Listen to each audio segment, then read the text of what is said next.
இன்றைக்கி Sunday special என்னென்னு பார்த்தீங்கன்னா ரத்தமும் குடலும் தாங்க. பாட்டி வீட்டுக்கு வந்திருந்தாங்க. ரத்தமும் குடலும் பாட்டி வந்து ரொம்ப சூப்பராக செய்வாங்க. எங்கள் வீட்டுக்காருக்கு அது ரொம்பவே பிடிக்கும். அண்ட் வந்து மாமனாருக்கும் ரொம்ப பிடிக்கும். பட் வந்து எனக்கு தான் செய்ய வராது. நான் எப்பவுமே வந்து அதை தொட்டு கூட பார்க்க மாட்டேன். அந்த மாதிரி இருக்கும். எனக்கு தொட்டாவே ஒரு மாதிரி அப்படிங்கிற மாதிரி இருக்கும். யாருக்கெல்லாம் வந்து ரத்தமும் குடலும் பிடிக்காதுன்னு மறக்காமல் கமெண்ட் செக்ஷனில் சொல்லுங்கள். மட்டனும் பிடிக்காது தான். பட் வந்து அது கழுவுவேன், அதை செய்வேன், அந்த மாதிரிலாம் பண்ணுவேன். ஆனால் இதை வந்து என்னால் செய்யவே முடியாது. அந்த மாதிரி அதாவது பார்க்கவே முடியாதுங்கிற மாதிரி ஆயிரும். ஏன்னா அந்த மாதிரி ஒரு ஒமட்டலாக இருக்கும். ஏன்னா என்னை பார்க்குறவங்க யாருமே அடுத்த டைம் வந்து சாப்பிட மாட்டாங்க. அந்த அளவுக்கு பண்ணிடுவேன் நான்.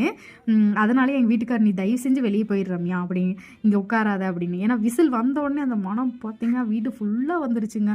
என்னால் எந்த இடத்துல எந்த மூலையிலையும் மூக்க மூடினாலும் மூக்கை தாண்டி இந்த மூடின இதை தாண்டி வருது. அப்புறம் என்ன பண்ணுறது, வெளியே உட்காந்துருந்தேன். இது பண்ணி இதெல்லாம் செஞ்சு முடிக்கிற வரைக்கும் வெளியே உட்காந்துருந்தேன்.